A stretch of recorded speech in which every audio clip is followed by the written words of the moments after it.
ഇന്നും ഒരു back to school ക്രാഫ്റ്റാണ് കേട്ടോ ചെയ്യുന്നത്. അപ്പോൾ ഞാൻ എൻ്റെ കയ്യിലിതാ കുറച്ച് കേടായ ഒരു സ്കെയിൽ ഉണ്ടായിരുന്നു കേട്ടോ. അപ്പോൾ അതിനൊന്ന് നമുക്ക് മേക്ക് ഓവർ ചെയ്തെടുക്കാം കേട്ടോ.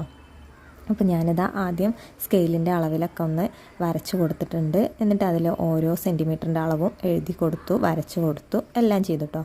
ഇനി നമുക്ക് കുറച്ച് ഡിസൈൻസ് വരയ്ക്കാം. അപ്പോൾ ഞാനിതാ ഒരു ക്രീം ഇങ്ങനെ ഒഴുകി പോകുന്ന രീതിയിലാണ് കേട്ടോ ചെയ്യുന്നത്. അപ്പോൾ ഇനി ഇതാ നമുക്ക് കളർ പരിപാടിയിലേക്ക് കിടക്കാം കേട്ടോ.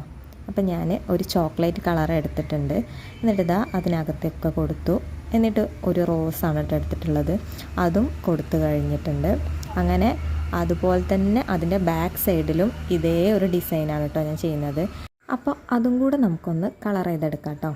അപ്പോൾ ഇനി സ്കൂളിലൊക്കെ പോകുമ്പോൾ ഫ്രണ്ട്സിൻ്റെ മുന്നിലൊക്കെ ഒന്ന് ഷൈൻ ചെയ്യാൻ ഇങ്ങനത്തെ സംഭവങ്ങളൊക്കെ കൊണ്ടുപോകുന്നത് അതൊക്കെ ഒരു രസമല്ലേ. അപ്പോൾ ഇനി നമുക്ക് ഇതൊന്ന് കട്ട് ചെയ്തെടുക്കാം കേട്ടോ. ഞാൻ അതിൻ്റെ ഷേപ്പിൽ ജസ്റ്റ് ഒന്ന് കട്ട് ചെയ്തെടുത്തിട്ടുണ്ട്. എന്നിട്ട് നമുക്ക് ഇൻസുലേഷൻ ടാപ്പ് വേണം, അതായത് ട്രാൻസ്പെറൻറ്റ് ഇൻസുലേഷൻ ടാപ്പില്ലേ, അതെടുത്തതിന് ശേഷം ജസ്റ്റ് അതിൽ ഇതൊന്ന് ഒട്ടിക്കുക. എന്നിട്ട് നമ്മുടെ സ്കെയിലിലേക്ക് ഇതാ വീഡിയോയിൽ കാണുന്ന പോലെ ഒന്ന് ഒട്ടിച്ച് കൊടുക്കാം കേട്ടോ. ഇത്രയും സിമ്പിളാണ് സംഭവം. അപ്പോൾ കേടായ സ്കെയിലൊക്കെ ഉണ്ടെങ്കിൽ അപ്പോൾ ഇങ്ങനെയൊക്കെ ചെയ്തിട്ട് അതിനൊന്ന് സുന്ദരനാക്കി എടുക്കാം കേട്ടോ. അപ്പോൾ ഞാൻ ബാക്ക് സൈഡ് ഒട്ടിച്ച് കഴിഞ്ഞിട്ടുണ്ട്. ഇനി ഫ്രണ്ട് സൈഡും കൂടെ ഒട്ടിച്ചാൽ സംഭവം സെറ്റായിട്ടോ. അപ്പോൾ ഇഷ്ടപ്പെട്ടിട്ടുണ്ടെങ്കിൽ എന്തായാലും ലൈക്കും സപ്പോർട്ടും ചെയ്യുക, സബ്സ്ക്രൈബും ചെയ്യണം കേട്ടോ. അപ്പോൾ ഫൈനൽ ലുക്ക് ഇഷ്ടമായിട്ടുണ്ടെങ്കിൽ എന്തായാലും കമൻറ്റിൽ പറയാം കേട്ടോ.